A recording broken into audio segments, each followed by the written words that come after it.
All right, we're back here with part two with serial entrepreneur, mom, um, etc. Liz Porio. Liz, I'm glad we got cut off there because I'm not sure what I was rambling about as far as like partners and things, or even the college athletes. But I think something else really fascinating about you that I wanted to talk about is your like outlook and perspective on like the future and having and earlier I guess in part one, you talked about like a plan and having, wanting to be retired in, in 15 years. Essentially, you're going to turn 40 next month. Like when you sit down and you talk about your goals and your dreams, even if it's just something that you journal initially, um, like how do you put together like your initial whatever, I want to be retired by 55, and then Mhm. you define however that looks for you as far as finances, the houses, like whatever, things like that. um when you think about that, like what, because it's so far away but not really, right, if you break it down into certain chunks, how have you gotten to that point, like where you want to be? Like, has that been a long process to figure out not just the retirement part, but like how you define that for yourself?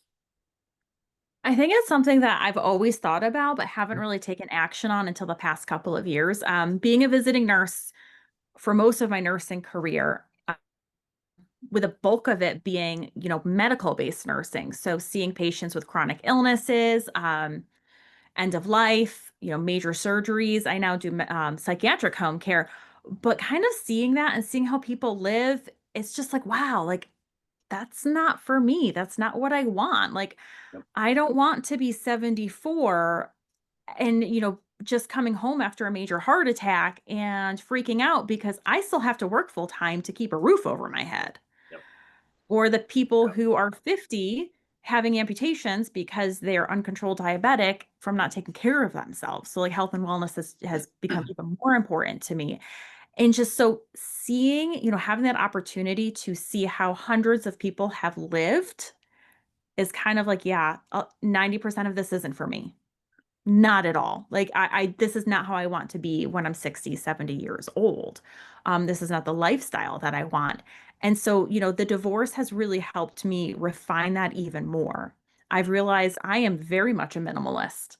For when I was married, we had the big house, the big yard, the nice cars, all the things. And then that one of the happiest times of my life was when I was in this 500 square foot apartment with, I mean, bare basics. I started from nothing. I moved in with clothes. That was it. I had no furniture, no nothing. And so that allowed me to be very intentional with what I brought in. Everything had to have a purpose. There was nothing that was brought in that didn't have a purpose. So to a lot of people, it looked like a pretty bare living space. But for me, that was essential. And so, moving forward, wanting to retire earlier than most Americans do, if they even retire, just means I have to live below my means. I've been meeting with a financial advisor, and yes, the investment each month to get me to my goals is pretty substantial. It's still within reach. And so, like, when I'm setting these goals for myself, I'm like, okay, this is the goal here. And then I work backwards to be like, okay, what do I have to do? And is that actually attainable? Because sometimes it's not. Sometimes I'm like, oh, wow, this is a great goal. And then I'm like, yeah, maybe not. Um, but we've been working on like talking about buying investment properties, just starting small, just getting a small duplex and then building up from there for some residual income. Yeah, it's the minimalness thing. That's really interesting. We similar, like when we were married, well, when I was married, we I think it's sometimes it's stuff you take for granted, Mhm. um like having maybe that like security of somebody else, and then for whatever reason that coming to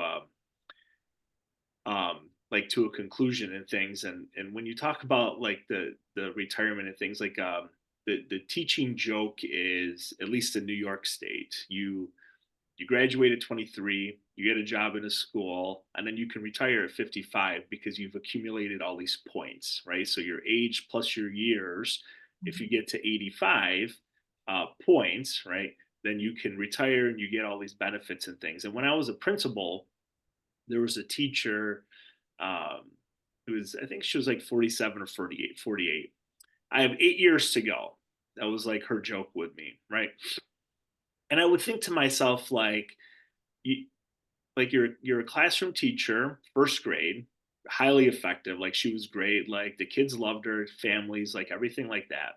And you've put yourself on a clock at 47 that you have 8 years left, and that just seems like too long to have this expectation of I'm going to be done, right? Like if I think of like 8 years, I'll have two in college, I think, if they want to go to college, a 16-year-old and a 12-year-old. And there is no way I would be able to like retire traditionally without having like two in college yet, or I mean, I guess two still in high school. So I'm glad that you shared that goal setting trajectory and how to be more purposeful with that, because I think sometimes people just they put something out there in the universe and they're either afraid to act on it or they don't know how to act on it. And you've put together a really good plan, I think, for people who are going to watch and listen on how to be able to accomplish that. And that's why I love these stories, right? Like we have this expectation of life, something happens, you repurpose yourself or repackage yourself, and then you're able to move forward. So if if there's people like, hopefully, well, I know there's people now that want to reach out to you and that want like your support and things, like what's the best way to um, get in touch with you as far as like for Reiki or personal training, nutrition, life, like etc. Yeah, I'm really easy to find. All of my social media is public, so just Liz Porio, Porio, Facebook, Instagram, and yeah, just send me a message. Like I'm friendly, I don't bite, I respond pretty quickly. I'm usually on my phone most of the time for my day job anyway, so if I see a little notification, I'll be like, "Hey, how are you?"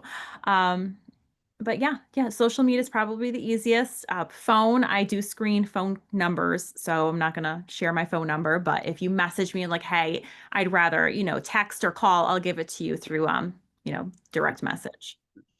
Well, Liz, I really appreciate your time. Thank you for, presenting your framework and how to overcome obstacles and, and achieve your dreams and goals. And yeah, just thanks for being a participant today. I really appreciate it. Yeah, thank you for having me.